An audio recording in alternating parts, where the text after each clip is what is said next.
The February morning air hung heavy in the Wayne County Courthouse, carrying with it the weight of broken promises and shattered lives. Prosecutor Sarah Chen sat in Conference Room 3B, her untouched coffee growing cold as she stared at the case file that had consumed every waking hour for the past 6 weeks. The manila folder seemed ordinary enough, but inside were photographs that would haunt her forever. A ransacked home, bloodstains on a living room carpet, and a baseball bat that had been used as a weapon. But the most devastating photo wasn't of the crime scene at all. It was of 3-year-old Emma Rodriguez, taken the day after the attack. In it, a tiny girl with dark curls and enormous brown eyes sat rigid in a hospital chair, clutching a worn stuffed elephant. Her gaze was fixed on something no one else could see, something terrible that played on an endless loop behind those traumatized eyes. Sarah rubbed her temples, fighting the migraine that threatened to split her skull.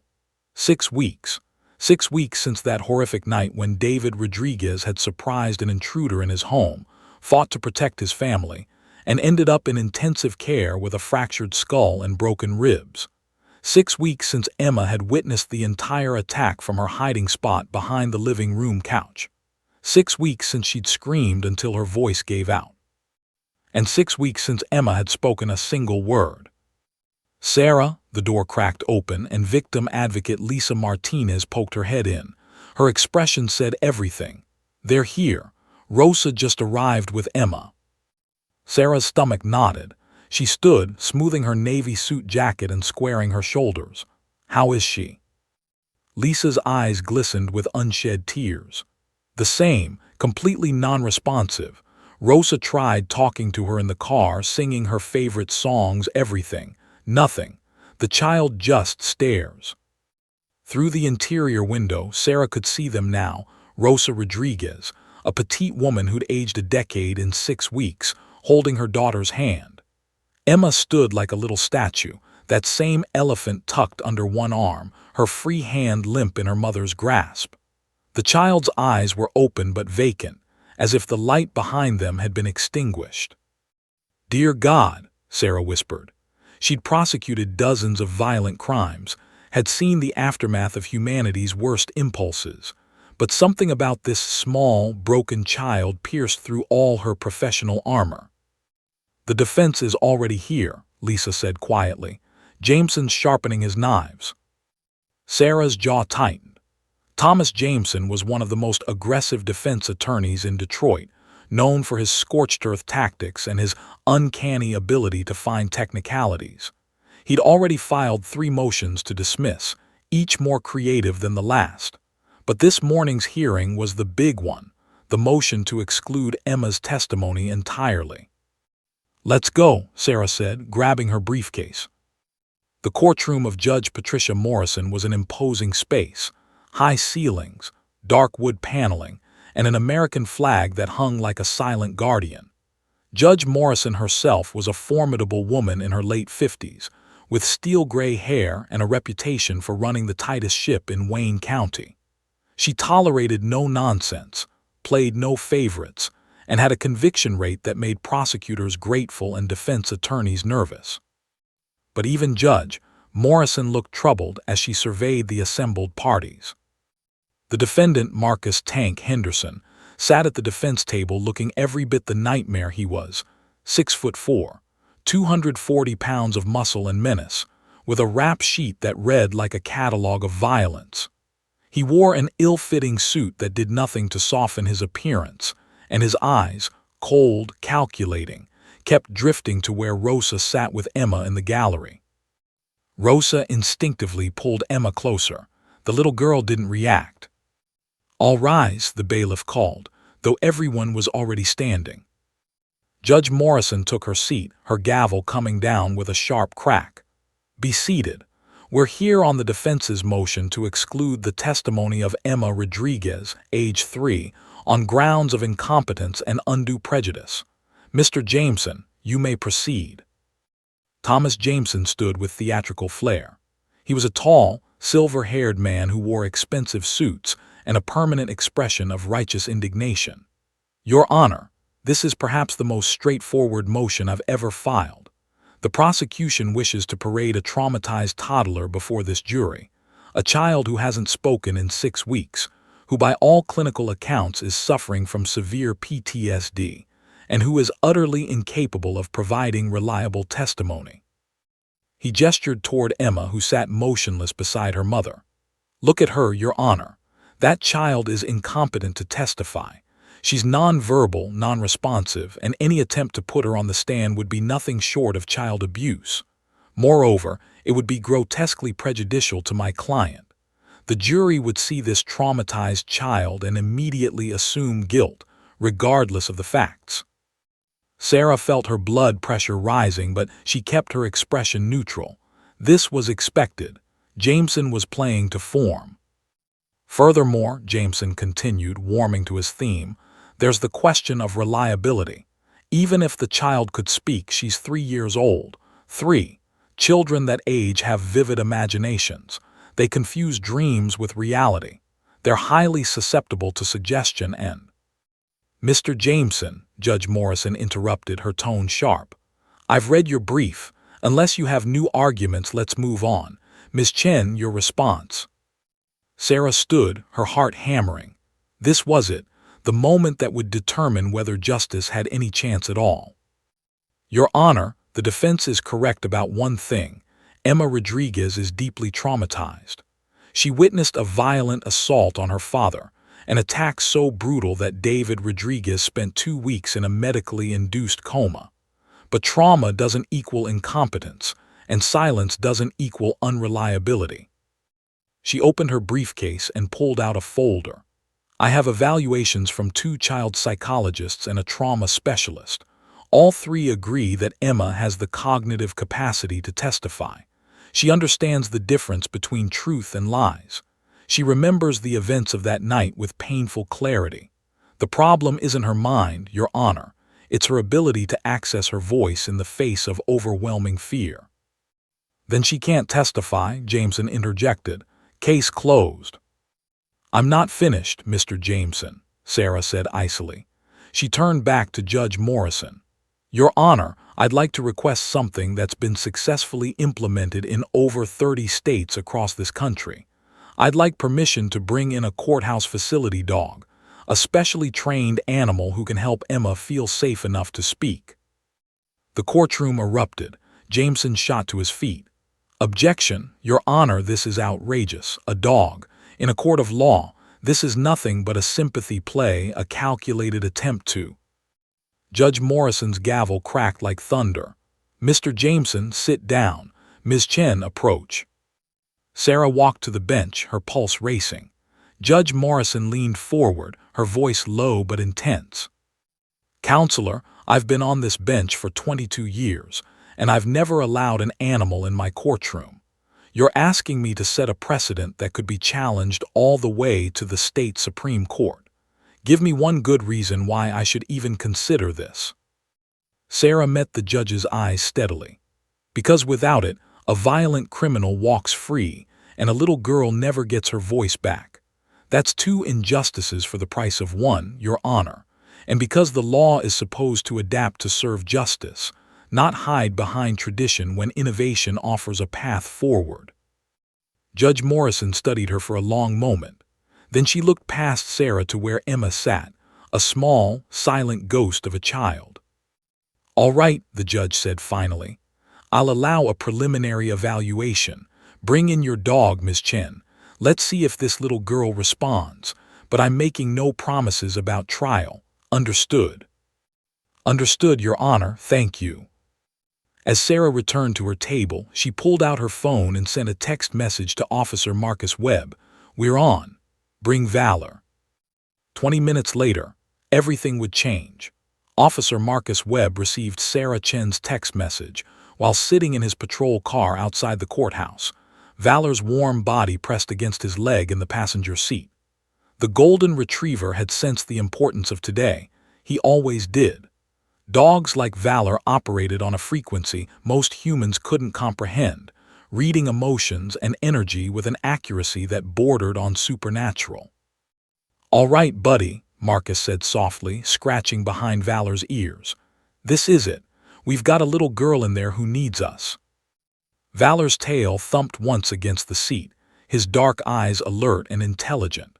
At 4 years old, he was in his prime, 70 pounds of pure compassion wrapped in a golden coat that seemed to glow in the morning light. But it wasn't his appearance that made Valor special. It was what lay beneath. Marcus had been a K-9 officer for 12 years, working with German shepherds trained for narcotics detection and suspect apprehension. Those dogs were incredible, fierce, loyal, courageous. But Valor was different. Valor was trained to heal, not hunt. 2 years ago, Marcus had attended a conference on trauma-informed justice and learned about courthouse facility dogs. The concept had struck him like lightning.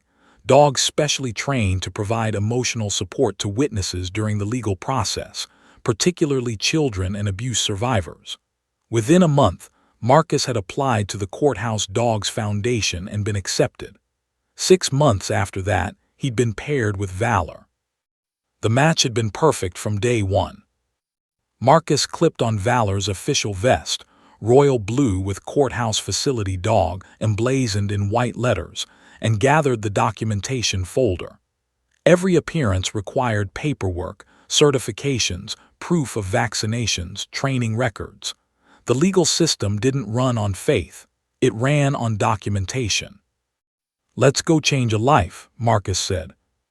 They walked through the courthouse entrance, drawing immediate attention. People stopped mid-conversation to stare. Some smiled.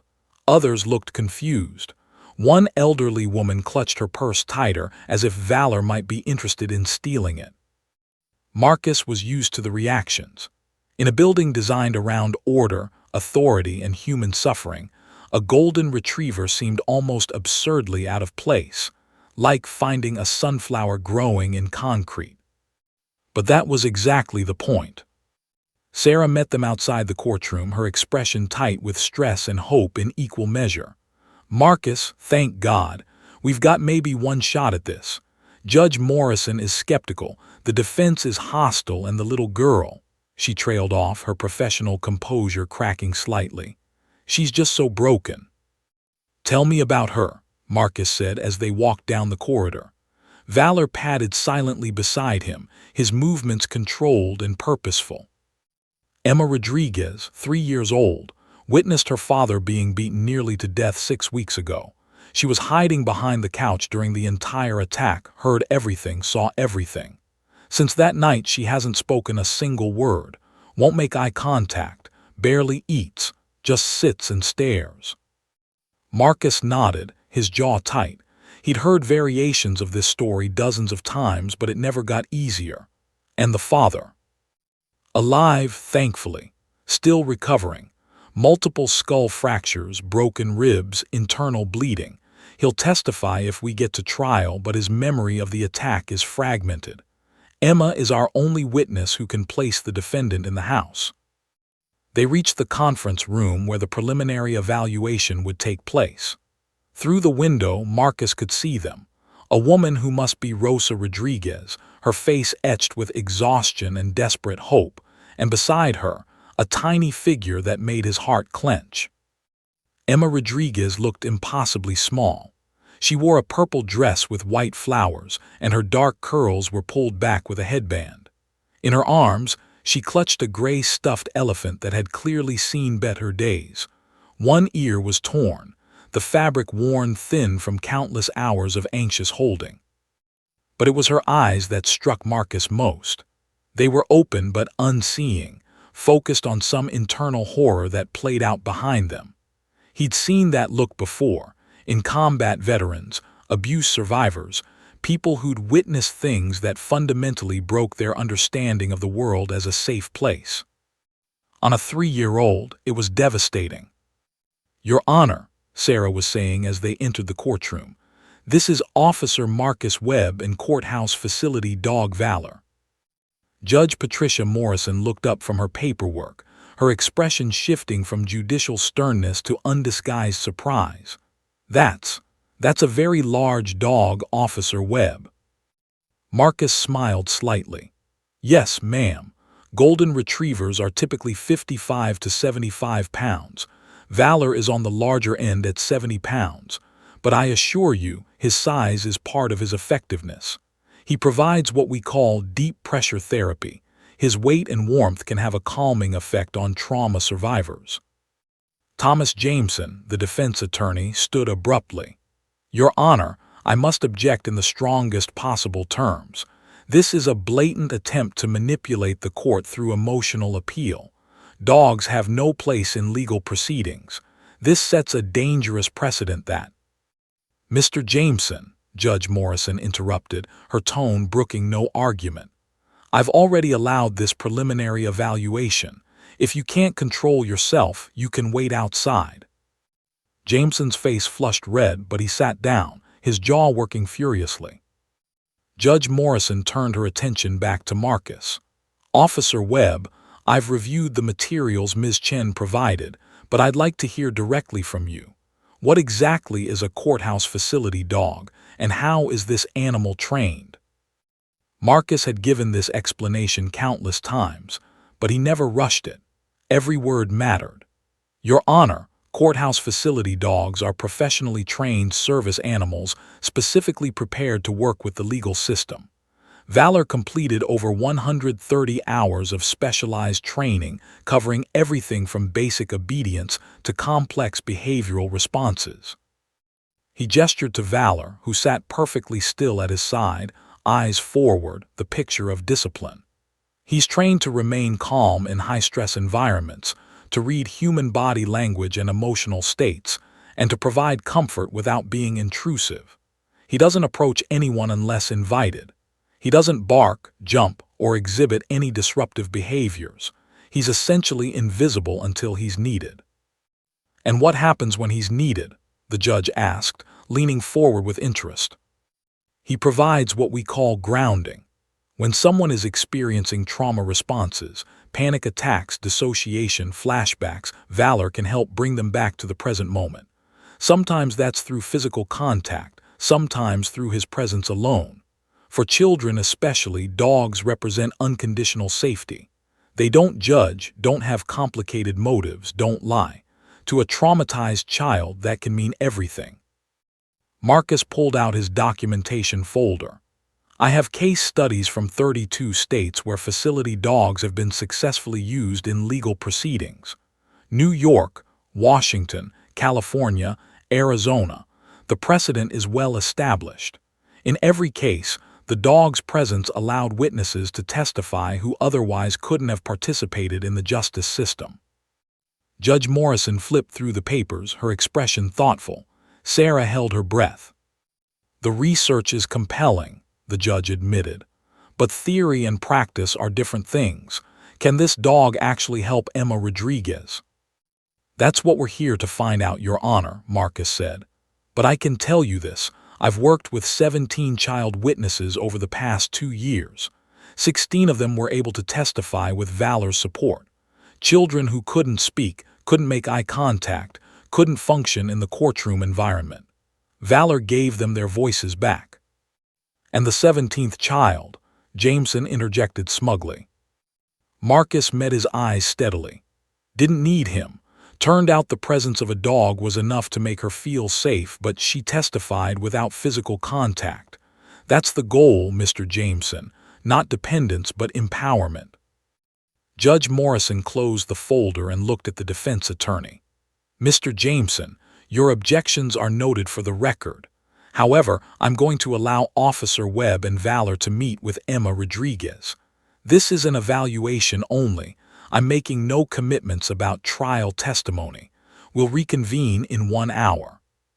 She banged her gavel. Officer Webb, there's a conference room prepared. Do what you do.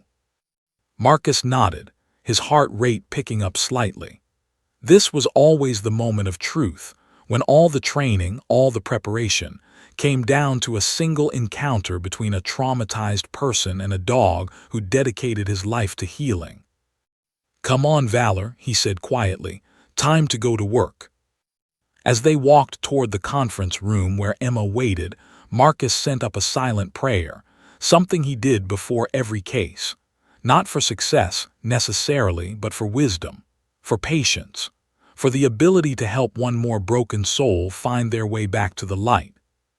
Through the window, he could see Rosa holding Emma's hand, whispering something to her daughter that went unheard.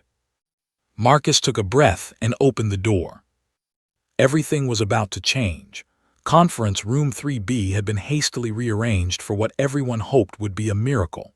The harsh fluorescent lights had been dimmed slightly, and the usual conference table had been pushed against the wall to create an open space.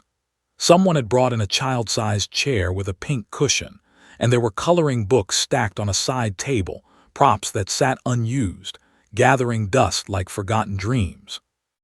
Emma sat in that pink chair, her legs dangling several inches from the ground, the stuffed elephant pressed tightly against her chest. Her eyes were fixed on a spot on the beige carpet, and she might as well have been carved from stone. Rosa sat beside her on a folding chair, one hand resting gently on her daughter's shoulder, a touch that went unacknowledged. Sarah Chen and Lisa Martinez stood against the back wall, trying to make themselves invisible. Judge Morrison had agreed to observe from behind the one-way mirror in the adjacent room, along with a court reporter who would document everything. Even Jameson had been allowed to watch, though he'd made his skepticism abundantly clear with a series of theatrical sighs. Marcus Webb paused in the doorway, Valor at his side, and assessed the situation with practiced eyes. The room was too tense. He could feel it like static electricity before a storm. Rosa's desperation was palpable, Sarah's hope was almost painful, and Emma was drowning in an ocean of trauma, barely keeping her head above water. "Mrs. Rodriguez," Marcus said softly, his voice deliberately calm and low. "I'm Officer Marcus Webb, this is Valor." Rosa looked up, her eyes red-rimmed and exhausted. "Please," she whispered, "please help my baby." The raw desperation in those 3 words nearly broke him. Marcus had heard it before, that plea from parents who'd watched their children disappear into themselves, who'd trade anything for just one word, one smile, one sign that their child was still in there somewhere. "We're going to try," Marcus said, "but I need you to trust the process. This might take time and it might not look like what you expect." Rosa nodded frantically, wiping her eyes. "Anything, I'll do anything." Marcus turned his attention to Emma. The child hadn't moved, hadn't even blinked. "Hi, Emma," he said gently. "I brought a friend to meet you. His name is Valor. He's a very special dog." Nothing, not even a flicker of recognition. "Valor is going to come into the room now," Marcus continued, his voice maintaining that same soothing tone. "But he won't come near you unless you want him to. He's very polite. He'll wait for an invitation." Marcus made a subtle hand signal, a gesture so small that anyone not watching closely would have missed it. Valor understood immediately. The golden retriever walked forward 3 steps, then smoothly lowered himself to the ground about 15 feet from Emma. He placed his head on his paws, his body language completely non-threatening, and simply waited. The training that had gone into that single action was extraordinary. Most dogs, especially friendly retrievers, want to approach people immediately. They want to sniff, to explore, to engage.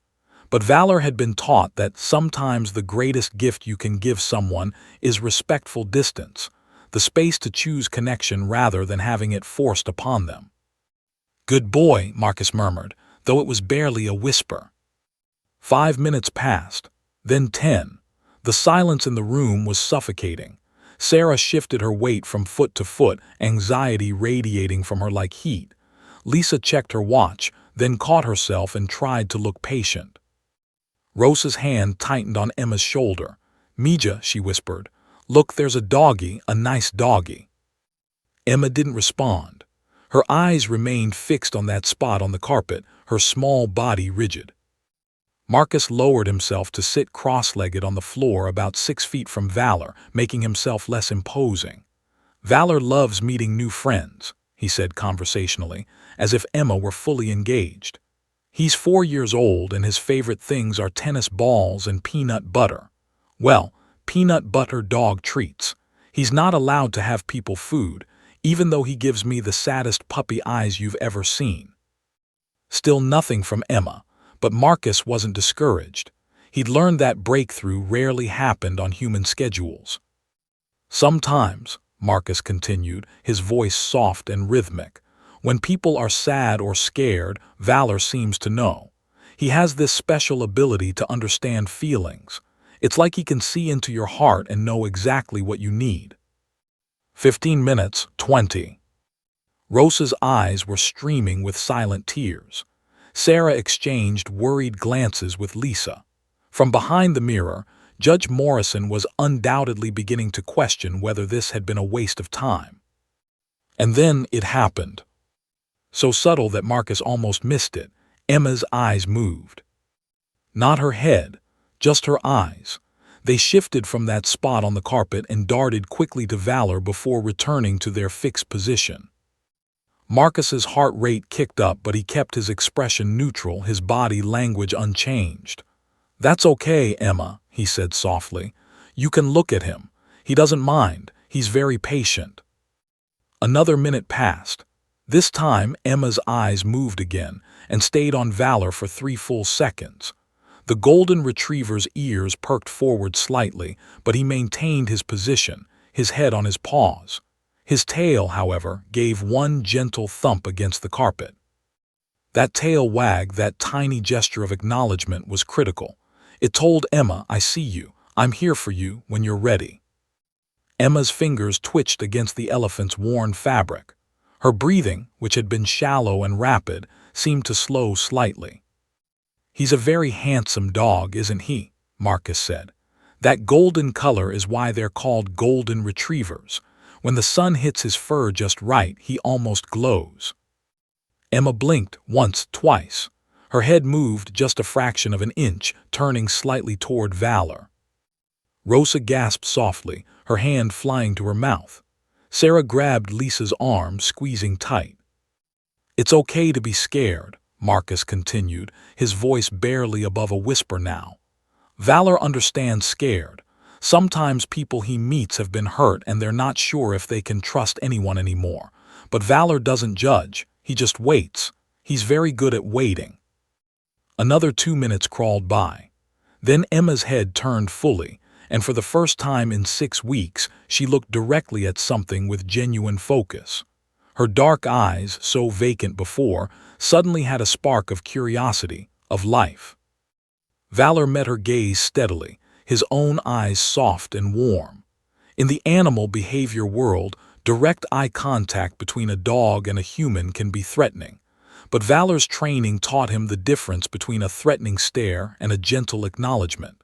He was offering friendship, not challenge. Emma's lips parted slightly. Rosa leaned forward, hope and terror warring on her face. "Would you like Valor to come a little closer?" Marcus asked carefully.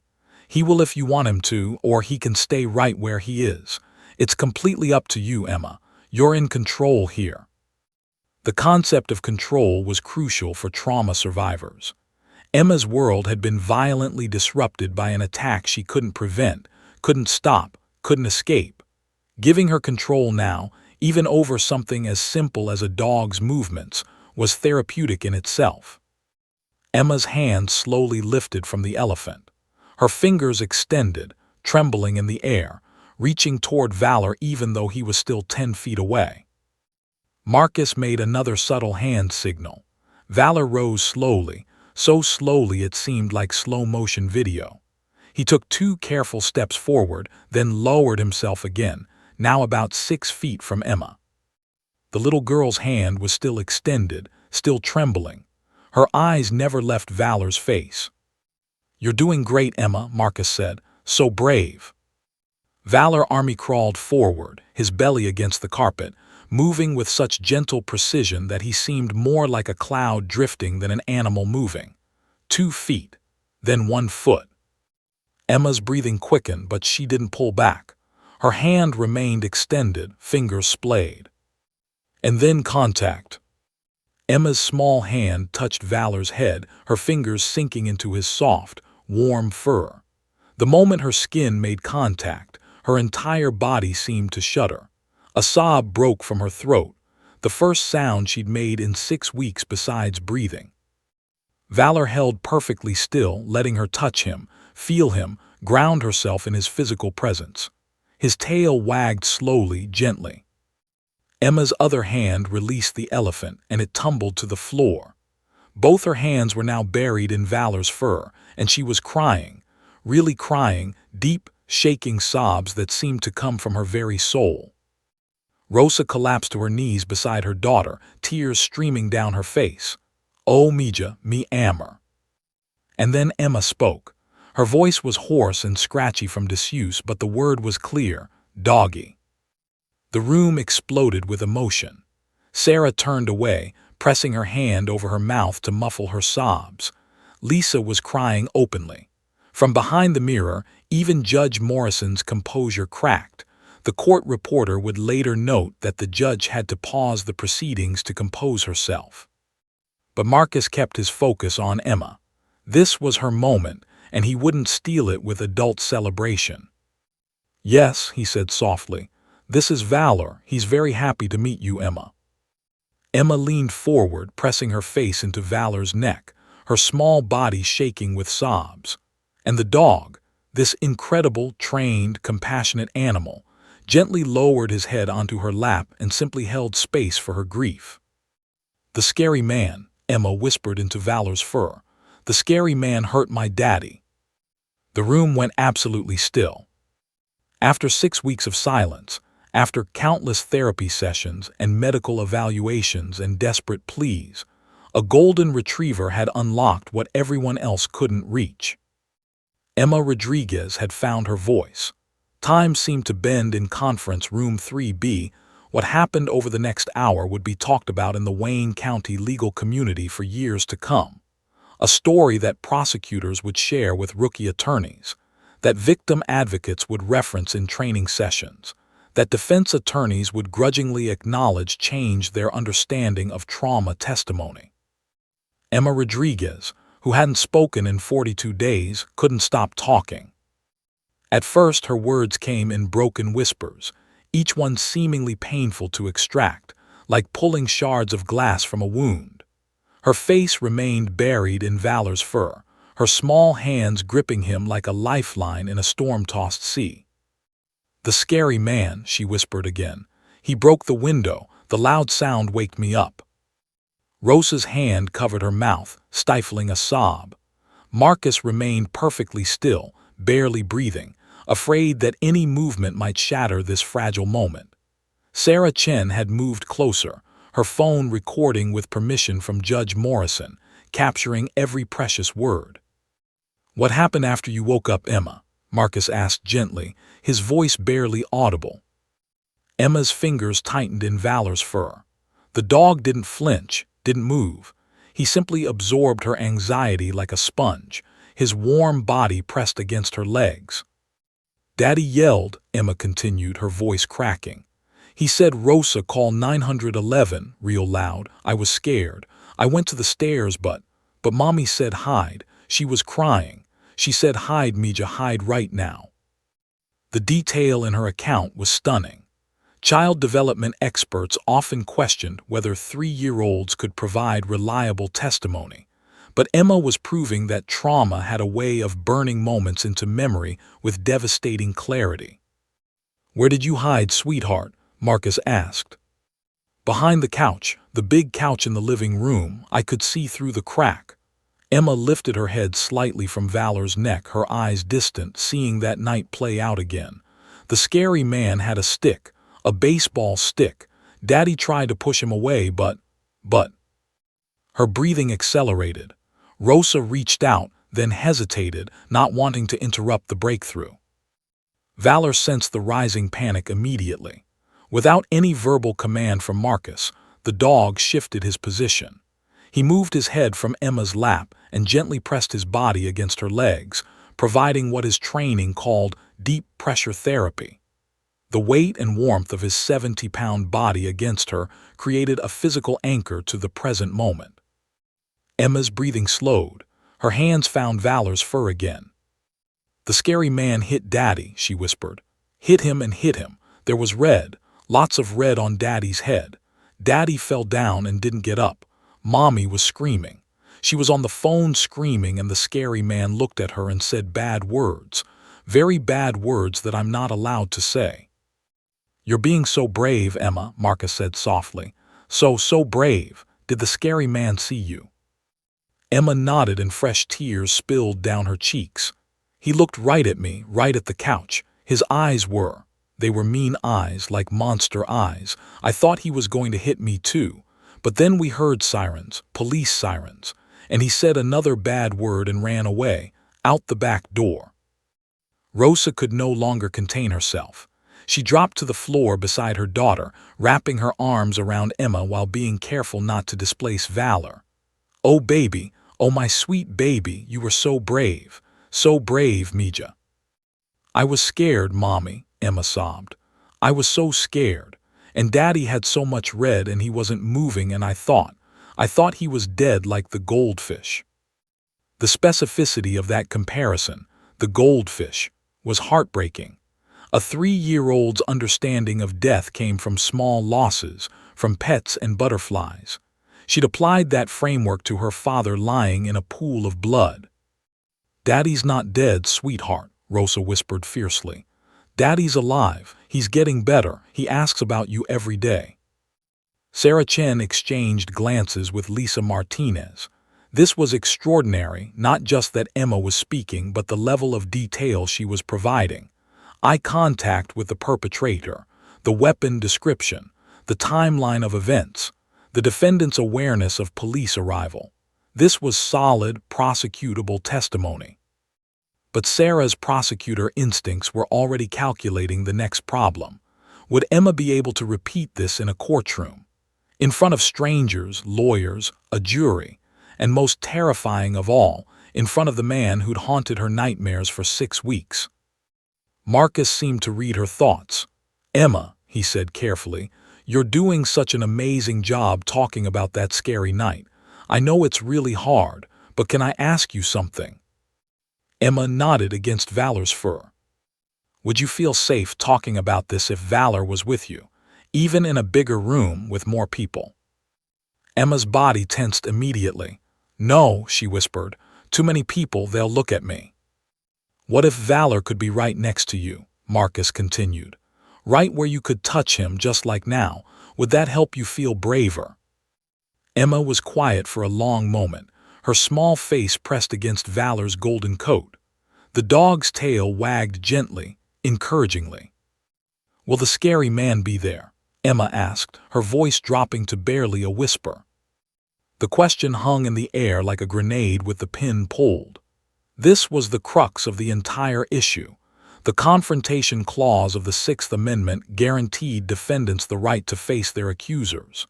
If Emma testified, Marcus "Tank" Henderson would be sitting 20 feet away, staring at her. Yes, Marcus said honestly, because lying to children never helped anyone. The scary man would be in the room, but he would be far away, and there would be police officers there, and your mommy would be there, and I would be there with Valor. He couldn't hurt you. We wouldn't let him. Emma's breathing quickened again. I don't want to see him. I don't want him to look at me with his mean eyes. Rosa's face crumpled. Sarah felt her heart sink. They'd made incredible progress, but the final hurdle, actually testifying in court, might be insurmountable. Then Valor did something remarkable. The dog gently pulled away from Emma, just slightly, and looked directly at her. His dark eyes met hers with an intensity that seemed almost human.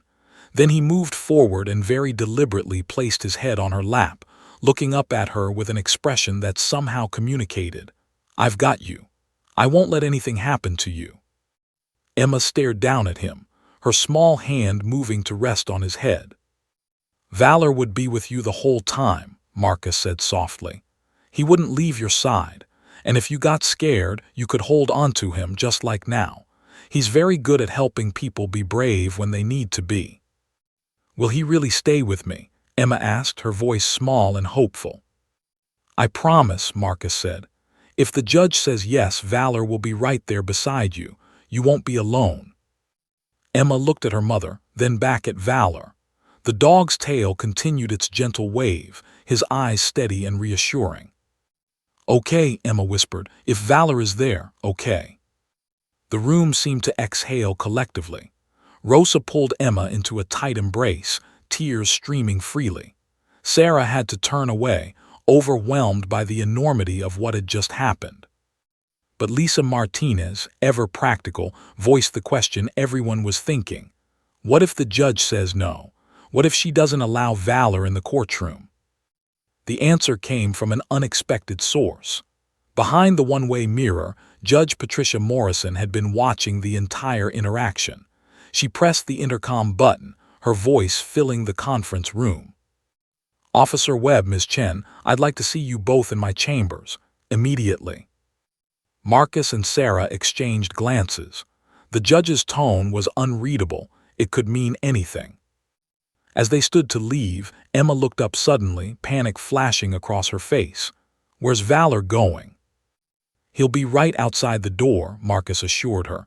"Just for a few minutes. He's not leaving the building, I promise." "Come back," Emma said, her small voice carrying a note of command that hadn't been there before. "You have to come back." Marcus smiled. "We will, I promise." As they walked toward Judge Morrison's chambers, Sarah's mind raced through legal precedents, preparing arguments, anticipating objections. But Marcus was thinking about something else entirely, about a 3-year-old girl who'd found her voice in the presence of a dog, and what would happen to that fragile, precious voice if the legal system failed her now. Judge Morrison's chambers were lined with law books and framed commendations, the accumulated weight of 2 decades on the bench. She stood at her window, looking out over downtown Detroit, her back to them as they entered. "Close the door," she said. Sarah and Marcus complied, the click of the latch sounding ominously final. Judge Morrison turned to face them, and her expression was impossible to read. "What I just witnessed," she said slowly, "was extraordinary. That child went from catatonic to coherent in the presence of that dog. The therapeutic value is undeniable." Sarah felt hope surge in her chest.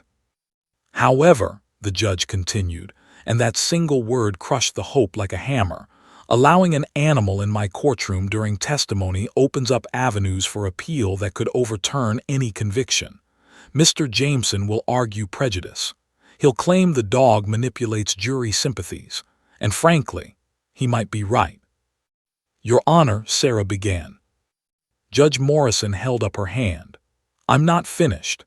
I've been on this bench for 22 years and I've never faced a decision quite like this. On one hand, justice for a violent crime. On the other, legal precedent and the rights of the accused." She looked at Marcus.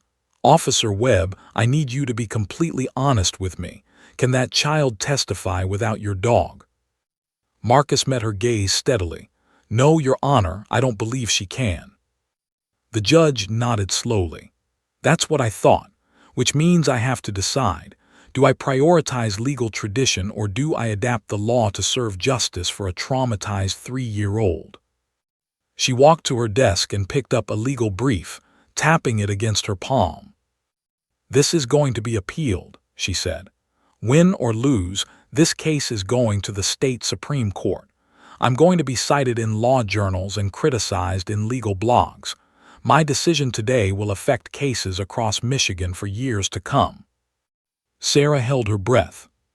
Judge Morrison looked at both of them, and slowly, almost reluctantly, a smile crossed her face. "So I'd better make the right one. Motion granted. Valor may accompany Emma Rodriguez during her testimony." The legal earthquake that followed Judge Patricia Morrison's decision was immediate and seismic. Before Sarah Chen and Marcus Webb had even left the judge's chambers, Thomas Jameson was already on his phone with his legal team, his voice echoing through the courthouse corridor like the war drums of an approaching army. "I want every precedent where animal-assisted testimony was overturned," Jameson barked into his phone. "Every single appellate decision that found prejudice. I want expert witnesses lined up who can testify about jury manipulation. And get me someone from the ACLU, We're talking about constitutional rights here." Sarah overheard him as she passed, and her stomach knotted. She'd known this wouldn't be easy, but the ferocity of Jameson's response made it clear this was going to be an all-out war. Back in conference room 3B, Emma had fallen asleep against her mother's shoulder, one hand still resting on Valor's back. The dog lay perfectly still, maintaining his position even though his legs must have been cramping.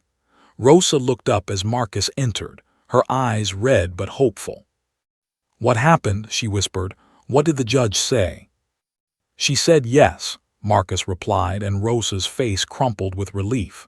"But Mrs. Rodriguez, you need to understand, this is just the beginning.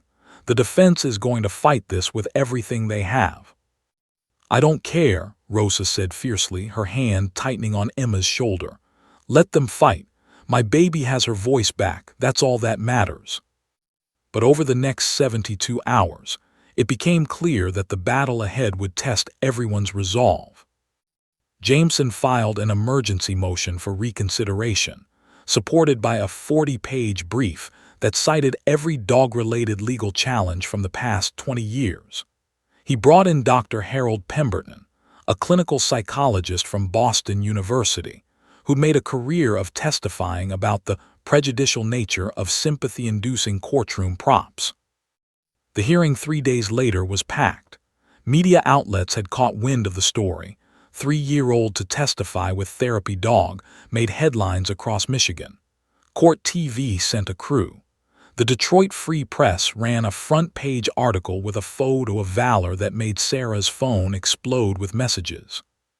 Public opinion was overwhelmingly supportive, but public opinion didn't determine legal precedent. Judge Morrison's courtroom was standing room, only when the hearing began. Marcus sat in the gallery with Valor at his feet, the dog's presence drawing whispers and pointed fingers. Emma and Rosa weren't present. Judge Morrison had ruled this was a legal proceeding that didn't require the child's attendance. "Your Honor," Jameson began, his voice dripping with righteous indignation, "what we're witnessing here is a dangerous erosion of fundamental legal principles. The Sixth Amendment guarantees my client the right to a fair and impartial trial. Introducing a dog, a sympathetic, emotional animal, into the courtroom fundamentally compromises that right." He gestured dramatically toward Valor. "Look at that animal. It's beautiful, it's friendly, it's designed by nature to elicit protective and nurturing responses from humans.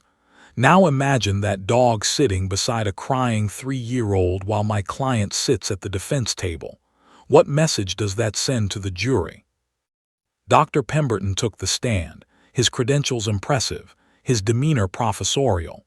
"Research clearly demonstrates that animals, particularly dogs, trigger oxytocin release in human brains," he testified. "This neurochemical response creates feelings of trust, bonding, and protectiveness. In a jury setting, this could unconsciously bias jurors toward believing the witness, regardless of the actual evidence." He adjusted his glasses, warming to his topic. "Furthermore, children are naturally sympathetic figures. Adding a dog amplifies that sympathy exponentially. It's not about whether the testimony is truthful, it's about whether the jury can remain objective when faced with such a powerful emotional stimulus." Sarah's cross-examination was surgical. "Dr. Pemberton, have you ever worked directly with trauma survivors?" "I've studied trauma responses extensively." "That's not what I asked.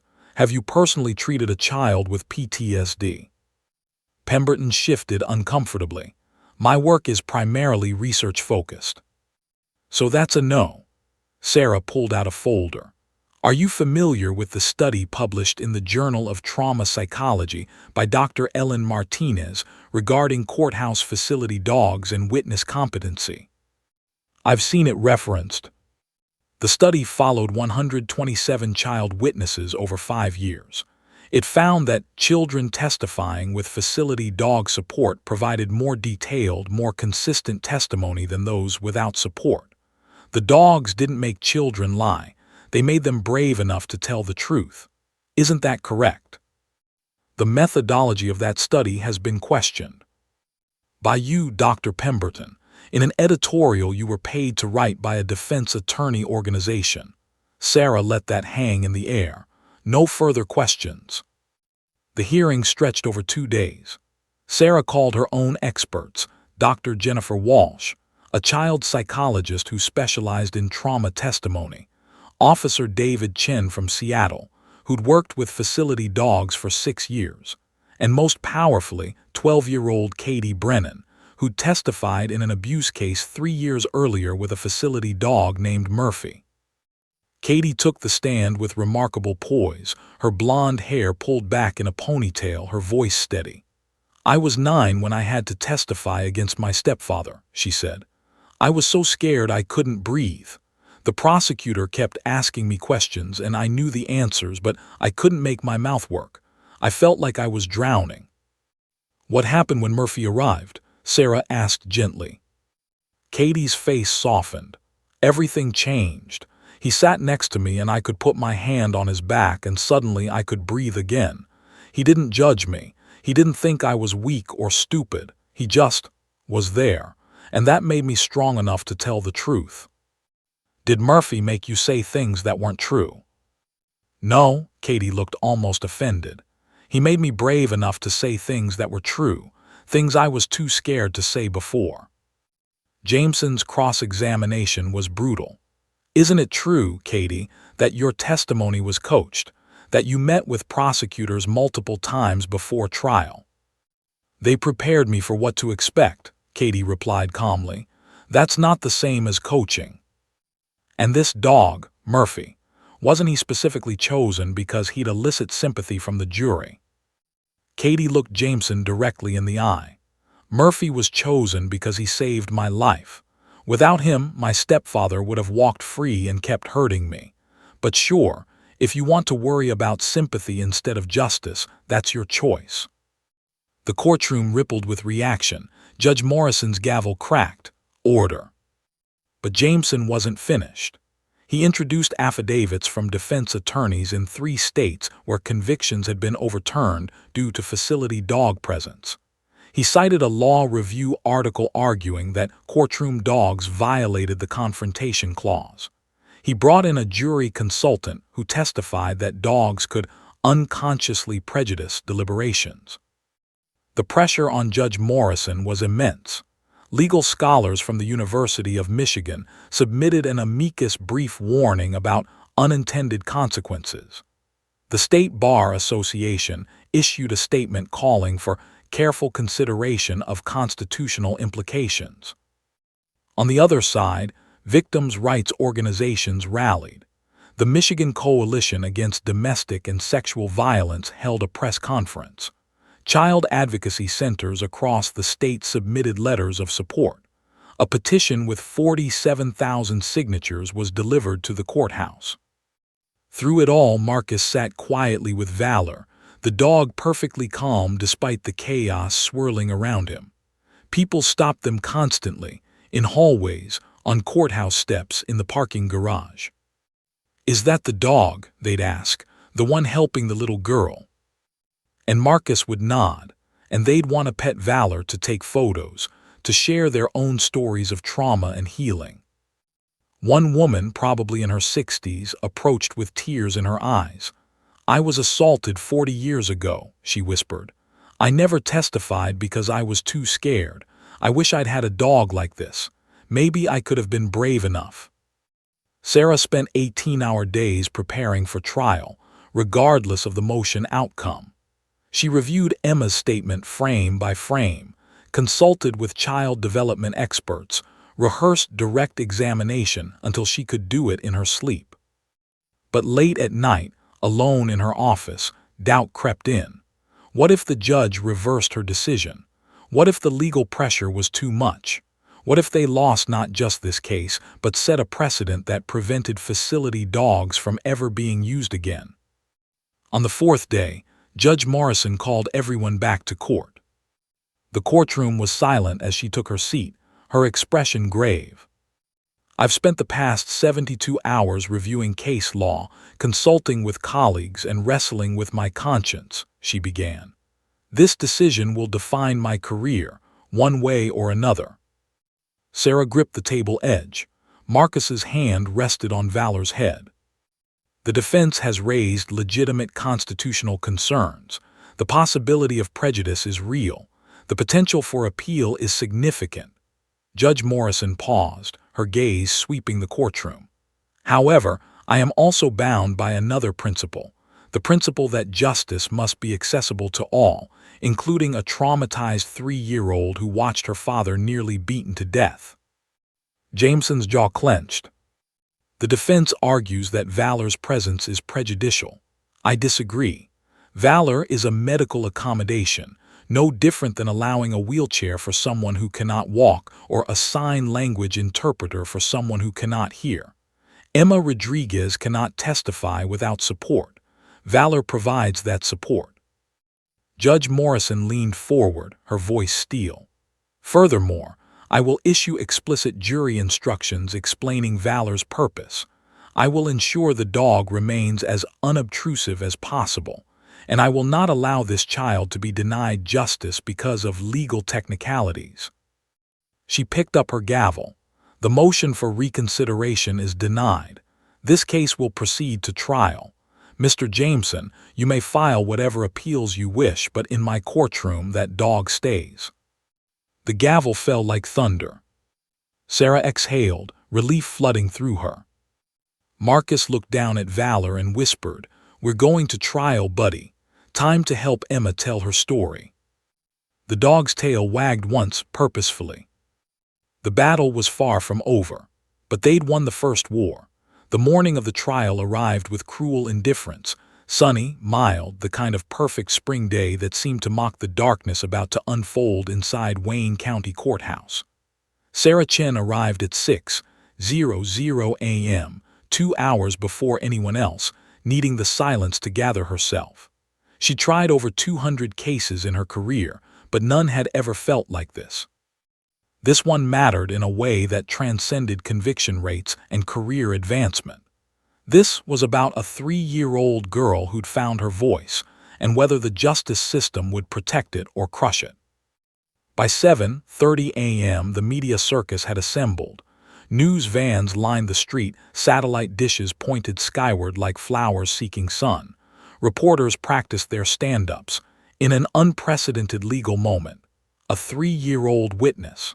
The controversial use of a facility dog. Inside, courthouse security had been tripled. Judge Morrison wasn't taking chances. This case had attracted attention from across the country, and with attention came risk. Metal detectors had lines stretching down the corridor. Every bag was searched. Every person was screened. Marcus Webb arrived at 8:00 a.m. with Valor, using the secured entrance reserved for law enforcement. The dog wore his official vest, freshly cleaned, the royal blue fabric bearing the words "Courthouse Facility Dog" in pristine white letters. Valor seemed to understand the gravity of the day. His usual playful energy was tempered with focus, his movements deliberate and measured. "Today's the big one, buddy," Marcus said quietly, kneeling to look Valor in the eyes. "Emma needs us to be perfect. Can you do that?" Valor's tail wagged once, a solemn acknowledgement rather than excitement. Rosa Rodriguez brought Emma through a private entrance at 8:30 a.m., shielding her daughter from the media frenzy. The little girl wore a blue dress with white flowers. Her mother had let her choose it specifically because it matches Valor's vest. In her arms, she clutched the worn stuffed elephant, though everyone knew she'd be holding onto something far more substantial once inside. Emma had been prepared extensively. Child psychologists had walked her through what to expect: the big room, the people, the judge's high desk, where her father would sit, where the scary man would be. They'd practiced in a mock courtroom, teaching her that she could take breaks, that she could ask for water, that she could hold Valor whenever she needed. But preparation and reality were vastly different things. Courtroom 5A was packed to capacity. The jury had been seated, 12 men and women, their faces carefully neutral, though some couldn't hide their curiosity about the service dog they'd been told would be present. The gallery was filled with victims' rights advocates, legal observers, journalists with press passes, and David Rodriguez, Emma's father, still moving stiffly from his injuries but determined to be present. At the defense table, Marcus "Tank" Henderson sat in a suit that couldn't disguise his menacing presence. His attorney, Thomas Jameson, was arranging papers with theatrical precision, playing to the jury already. Every movement said, "We are the reasonable ones. We are being persecuted by emotion." At 9:00 a.m. precisely, Judge Morrison entered. "All rise." The bailiff's voice echoed through the chamber, and 300 people stood as one. "Be seated. We're here in the matter of People versus Marcus Henderson. The jury has been impaneled. Opening statements have been delivered. Ms. Chen, call your first witness." Sarah stood, her heart hammering against her ribs. "Your Honor, the people call Emma Rodriguez." The courtroom doors opened, and time seemed to slow. Emma entered holding Rosa's hand on one side and Marcus's hand on the other, with Valor walking calmly between them. The little girl's eyes were enormous, taking in the crowded room, the high ceilings, the American flag, the judge's imposing bench. Her steps were tiny, hesitant. Several jurors leaned forward, their neutrality cracking slightly at the sight of such a small child facing such a large room. Emma's gaze swept across the courtroom, and then she saw him. Marcus Henderson, sitting 20 feet away, his cold eyes fixed on her. Emma's entire body went rigid. Her feet stopped moving. "It's okay, Mija," Rosa whispered. "You're safe, we're right here." Marcus squeezed her hand gently. "Valor's got you, remember."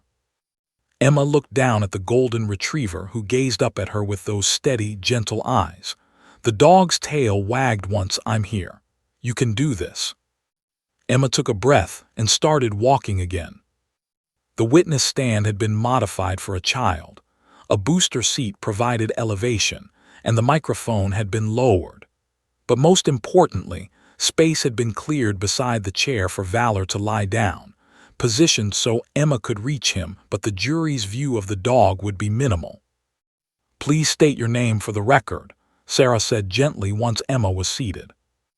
"Emma Maria Rodriguez." Her voice was barely audible despite the microphone. "Emma, can you tell us how old you are?" 3, but I'll be 4 in June."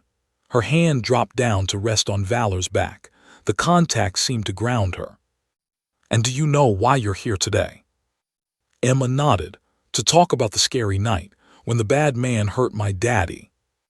Sarah proceeded carefully, her questions simple and clear.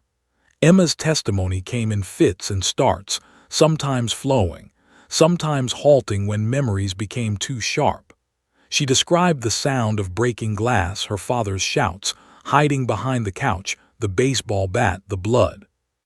Through it all, her hand never left Valor's fur. The jury was transfixed. Several women had tears in their eyes. One man kept clenching and unclenching his jaw. The foreman, a middle-aged woman with gray hair, watched Emma with an expression of barely contained anguish. Then came the moment everyone had been dreading. Sarah asked, "Emma, is the person who hurt your daddy in this room right now?" Emma's breathing quickened. Her hand gripped Valor's fur tightly, bunching the golden coat in her small fist. She looked at her mother, at Marcus, at Valor. "Yes," she whispered. "Can you point to him?" Emma's arm trembled as she raised it, her finger extended, pointing directly at Marcus Henderson. "That's him. That's the scary man." Henderson's expression didn't change, but his attorney scribbled notes furiously. "Thank you, Emma. You're being so brave," Sarah said. "No further questions, Your Honor." Judge Morrison looked at the defense table. "Mr. Jameson, your witness." The defense attorney stood, and his very posture changed, from deferential to aggressive. This was where cases were won or lost, in the crucible of cross-examination. "Emma," Jameson began, his voice sharp and skeptical, "you say you saw my client that night, but wasn't it dark?" Emma flinched at his tone. Her hand tightened on Valor's fur until her knuckles went white. There were lights on, she said, her voice smaller than before. But you were scared, weren't you? Terrified. Yes, tears formed in Emma's eyes. And when people are scared, sometimes they see things that aren't really there, don't they? Sometimes they make mistakes. I didn't make a mistake. Emma's voice cracked, but she didn't look away. Valor remained perfectly still beneath her hand, his presence a constant reminder that she wasn't alone. You were hiding behind a couch. How could you possibly see? I saw him. Emma's voice rose, emotion breaking through. I saw his face. I saw his mean eyes. I saw him hurt my daddy. The courtroom was electric. Jameson paused, perhaps realizing he was pushing too hard, that the jury was watching a grown man interrogate a traumatized 3-year-old. Emma, he tried again, his tone slightly softer, isn't it possible that your mommy or the police told you what to say? That they showed you pictures and… No, Emma's hand was still buried in Valor's fur, but her voice gained strength. Nobody told me. I saw it. I was there. I saw everything. She looked directly at Henderson, and for a moment the little girl who'd been silent for 6 weeks showed a flash of steel. He's the scary man, and he hurt my daddy, and that's the truth. The courtroom seemed to hold its collective breath. Jameson looked at his notes, then at the jury, several of whom were now openly hostile, and made a calculation. No further questions, he said tersely. As Emma climbed down from the witness stand, her legs shaking, Rosa rushed forward to embrace her. Marcus walked beside them with Valor, the dog's tail wagging gently in approval. Emma had done it. She'd faced her nightmare and spoken her truth. And as she left the courtroom, she looked back once at the jury, at Judge Morrison, at her father in the gallery, and whispered to Valor, "Did I do good?" The golden retriever looked up at her, and his tail wagged with unmistakable pride. Yes, that tail said, "You did so good." The trial had been proceeding for 3 days when everything nearly fell apart. After Emma's initial testimony, the prosecution had called additional witnesses, David Rodriguez, his face still bearing the scars of that terrible night, the responding officers who'd found him unconscious in a pool of blood, forensic experts who'd matched Henderson's fingerprints to the baseball bat, neighbors who'd seen him fleeing the scene. The case was strong, methodical, devastating in its accumulation of evidence. But Thomas Jameson was a master at creating reasonable doubt.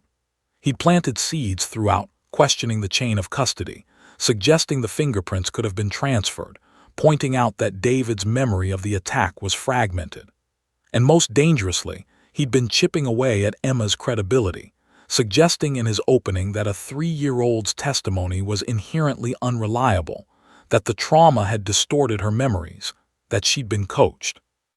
Sarah knew she needed to bring Emma back for redirect examination, to clarify certain points, to shore up her testimony, to let the jury see once more the courage of this small child. But she also knew it was risky. Emma had barely held together during cross-examination. Asking her to relive the trauma again might push her past her breaking point. "Your Honor," Sarah said on the morning of day 4, "the people call Emma Rodriguez for redirect examination." Judge Morrison looked concerned. "Ms. Chen, is this necessary? The child has already testified." "It is, Your Honor. The defense has raised questions that only Emma can address." The judge nodded slowly. "Very well, but I'm watching this closely. The child's welfare is paramount."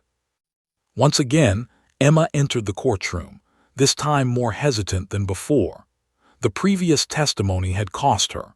Rosa had told Sarah that Emma had nightmares every night since taking the stand, that she'd started wetting the bed again, that she clung to her mother with desperate intensity. But Emma had also insisted on coming back. "I need to tell them," she'd said to her mother. "I need to make sure they believe me." Emma took her seat, Valor immediately positioning himself beside her. But something was different this time. The dog seemed more alert, more focused, as if he could sense the fragility in the small girl beside him. Sarah approached gently. Emma, thank you for being here again. I know this is hard. I just have a few questions, okay? Emma nodded, her hand already resting on Valor's back. The defense lawyer said you might have made a mistake because you were scared. But I want you to think very carefully. When you looked at the man who hurt your daddy, how close were you to him? Emma's eyes went distant, returning to that night. He was standing by the TV. I was behind the couch. That's not very far. Could you see his face clearly? Yes, her voice was steady. The lamp was on, the big lamp by Daddy's chair. It was bright. And you said he looked at you. Can you tell the jury exactly what happened when he looked at you? This was the critical moment, the detail that would cement identification beyond doubt. Emma's breathing began to quicken. Her hand tightened on Valor's fur. He hit Daddy one more time. Daddy fell down, and then the man looked around, like he was checking if anyone else was there. Her voice dropped to barely a whisper. His eyes went to the couch, to where I was hiding, and he walked toward me. The courtroom was absolutely silent. This was new information. Emma hadn't mentioned Henderson approaching her hiding spot in her previous testimony. What happened then, Emma? He came closer. Emma's entire body began to tremble. He looked right at me through the crack. Our eyes met. His eyes they were so mean, so angry. He had blood on his hands, and he looked at me, and I thought he was going to. Emma's words cut off. Her breathing became rapid and shallow. Her eyes went unfocused, pupils dilating. The trembling intensified until her whole body was shaking. Emma, Sarah said, concerned. Emma, are you okay? But Emma couldn't hear her. She was back in that living room, 3 years old, watching a monster approach her hiding place with blood on his hands. Panic attack, full-blown PTSD episode. Rosa half stood in the gallery, her hand over her mouth. Marcus Webb leaned forward in his seat, watching Valor intently. Judge Morrison reached for her gavel. Ms. Chen, I think we need to. And then Valor moved. Without any verbal command, without any signal from Marcus, the dog responded to Emma's distress with the precision of a trained medical professional. He rose smoothly from his lying position and shifted his body, placing himself directly against Emma's legs. Then, in a movement that seemed almost choreographed, he lifted his head and laid it across Emma's lap, his 70 pounds of warm, solid presence settling onto her. Deep pressure therapy, the technique he'd been trained to perform in moments exactly like this. Emma's hands immediately buried themselves in his fur, gripping with desperate intensity. Her face pressed into his neck, and she began to sob deep, wrenching sobs that shook her small frame. The jury watched, transfixed. Several members were openly crying now. Even Judge Morrison's composure cracked, her hand trembling slightly as she set down her gavel. 30 seconds passed. Valor didn't move, didn't flinch, just maintained that steady pressure, that constant presence. His dark eyes remained open, watchful, as if he were standing guard over her soul. Emma's breathing began to slow. The trembling eased. She lifted her face from Valor's fur, her cheeks wet with tears, her eyes red but more focused. "I'm sorry," she whispered. "I'm sorry, when I remember his eyes." "You don't need to apologize," Sarah said softly, fighting to keep her own voice steady. "You're being incredibly brave. Can you continue, or would you like a break?" Emma looked down at Valor. The dog gazed back at her with those knowing eyes, and his tail gave a small, encouraging wag. "You can do this. I'm right here." "I can continue," Emma said, her voice small but determined. "I want to finish." Sarah took a breath. "Emma, you said the man looked at you. You said his eyes were mean. Are you absolutely certain that the man who looked at you that night is the same man sitting at that table?" Emma's gaze slowly moved from Valor to the defense table, where Marcus Henderson sat watching her with those same cold, calculating eyes. The courtroom seemed to hold its breath. Emma's hand remained on Valor's head, drawing strength from his presence. When she spoke, Her voice was clear and unwavering. "Yes, that's him. I see his eyes in my nightmares every night. I'll never ever forget those eyes. He looked at me like I was nothing, like he might hurt me too. I was so scared I couldn't breathe. But then I heard the sirens and he said a bad word and ran away." She paused, then added with devastating simplicity, "That's the scary man who hurt my daddy, I'm sure." Sarah looked at the jury. Every single face showed the same thing: belief. Absolute, unshakable belief. "No further questions, Your Honor." Jameson stood for recross, but Judge Morrison shook her head. "Mr. Jameson, I think we've heard enough. This child has been through sufficient trauma for one day." "Your Honor, I have the right to." "You've exercised that right. Sit down, counselor." Jameson sat, his face flushed with frustration. As Emma climbed down from the witness stand for the final time, something remarkable happened. The entire gallery, victims' advocates, journalists, court observers, strangers who'd come to witness history, rose in spontaneous, silent respect. No one clapped. No one spoke. They simply stood, acknowledging the courage of one small girl who'd faced her monster and refused to be silenced.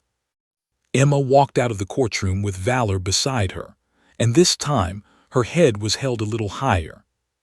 She had survived, she had spoken her truth, and she had been believed. In the hallway, Marcus knelt beside her. "Emma, you did something today that most adults couldn't do. You were brave in a way that's going to help so many other children. I'm so proud of you." Emma looked at him with those serious, too-old eyes. "Did Valor do good too?" Marcus smiled, his own eyes glistening. "Valor did perfect, just like you." Emma hugged the golden retriever, and for the first time in months, a small, genuine smile crossed her face. The jury would deliberate for only 4 hours. But the moment that would be discussed in courtrooms, law schools, and victim advocacy centers for years to come had already happened. The moment when a 3-year-old girl, supported by a golden retriever trained to heal trauma, had looked her attacker in the eyes and said, "That's him, I'm sure." Justice had many faces. Today, it wore a blue vest and had a wagging tail. The jury deliberated for exactly 4 hours and 17 minutes. Sarah Chen paced the prosecutor's office like a caged animal, unable to eat, unable to sit, unable to think about anything except 12 strangers deciding whether Emma's testimony had been enough. Her phone buzzed constantly, colleagues checking in, media requesting statements, victims' advocates offering support, but she ignored them all.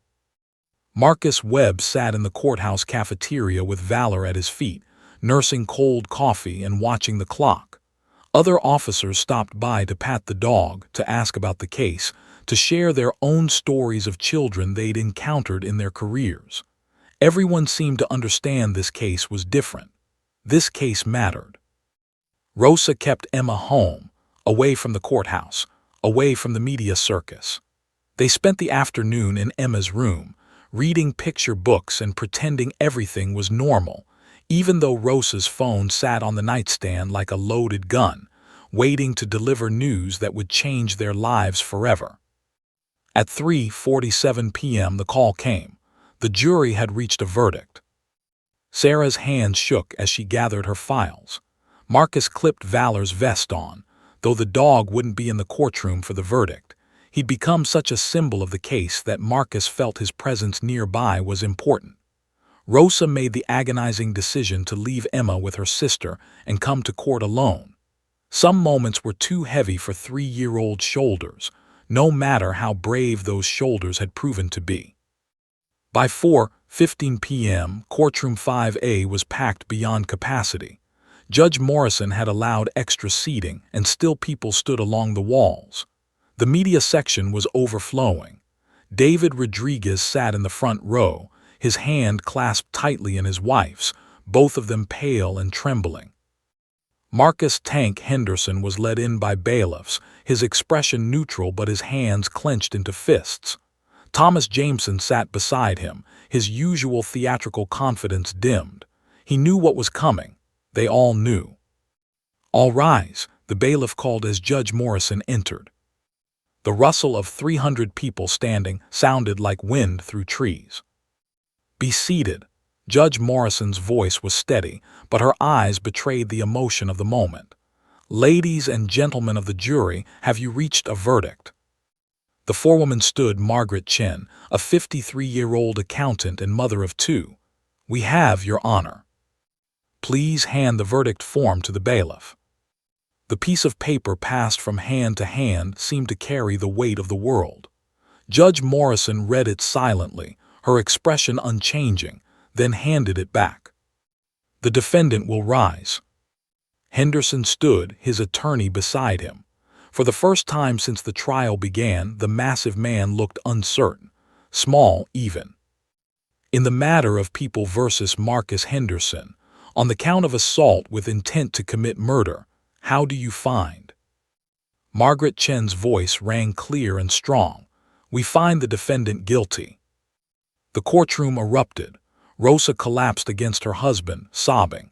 Sarah closed her eyes, years of tension draining from her body in an instant. David Rodriguez put his face in his hands and wept. Order, Judge Morrison's gavel cracked. Order in this court. But there were 6 more counts: breaking and entering, assault with a deadly weapon, home invasion, witness intimidation. On every single count the verdict was the same: guilty, guilty, guilty. Henderson's shoulders slumped. Jameson closed his briefcase with a decisive snap. The bailiffs moved forward to take the defendant into custody. Judge Morrison addressed the jury. Ladies and gentlemen, this has been an extraordinary trial. Your service has been exemplary. You are dismissed with the court's gratitude. As the jury filed out, several members looked toward the prosecution table. One woman mouthed the words for Emma. Another gave a small nod of acknowledgement. Outside the courtroom, the hallway exploded with activity. Rosa was surrounded by victim advocates, all of them crying and hugging. Sarah was mobbed by reporters, microphones thrust in her face. Ms. Chen, do you believe Emma's testimony was the deciding factor? Do you think this verdict will lead to more facility dogs in courtrooms? What message does this send to defense attorneys who challenge child witnesses? Sarah held up her hand, waiting for quiet. When she spoke, her voice was steady despite the tears on her cheeks. Today, justice was served, but more importantly, a 3-year-old girl learned that her voice matters, that the system will protect her, that speaking truth to power, no matter how terrifying, can make a difference. She paused, gathering herself. Emma Rodriguez is the hero of this story. Her and a golden retriever named Valor, who reminded us all that healing and justice can walk hand in hand. The next morning, every major newspaper in Michigan ran the story. The Detroit Free Press headline read, 3-year-old's testimony with dog's help, convicts violent attacker. The New York Times picked it up. Michigan case sets precedent for courthouse facility dogs. CNN ran a segment. Court TV did a special. But the real impact was just beginning. Within 3 months, State Representative Jennifer Walsh introduced House Bill 4729, quickly nicknamed Emma's Law. The legislation formally recognized courthouse facility dogs as legitimate medical accommodations for witnesses, particularly children and trauma survivors. It established standards for dog training and certification, outlined protocols for their use in courtrooms, and prohibited challenges based solely on the presence of a certified facility dog. The bill passed with overwhelming bipartisan support, 127-11 in the House, 36-2 in the Senate. Governor Richardson signed it into law on a sunny October morning with Emma, Rosa, Marcus, and Valor standing beside her. Emma wore her favorite purple dress, the same one she'd worn during her testimony, and when the governor handed her the signing pen, the little girl clutched it like a treasure. You changed the world, sweetheart, Governor Richardson said, kneeling to Emma's level. Because of your courage, other children won't have to be as scared as you were. They'll have dogs like Valor to help them be brave. Emma looked at Valor, who sat perfectly still beside Marcus, his tail wagging gently. "Can I hug him?" she asked. "Of course," Marcus said. Emma threw her arms around the golden retriever's neck, and cameras clicked like rain on windows, capturing the moment that would grace the front page of every paper in the state. But the story didn't end with legislation. Judge Patricia Morrison's ruling became required reading in law schools across the country. Her careful balancing of defendant rights with witness accommodation was cited in 17 different state Supreme Court decisions over the next 2 years. The legal precedent she'd set became the foundation for similar laws in 8 other states.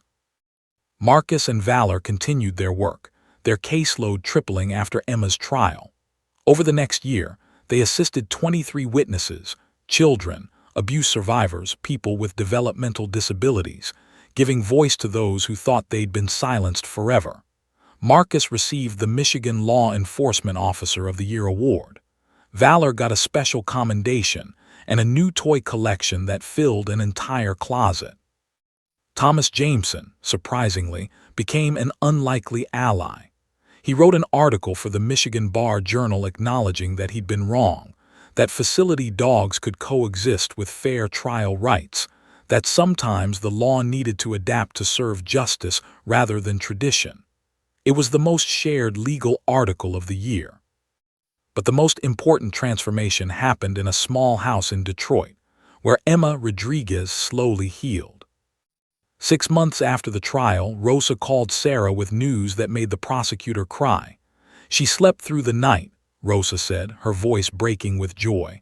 "No nightmares, no screaming, she just slept."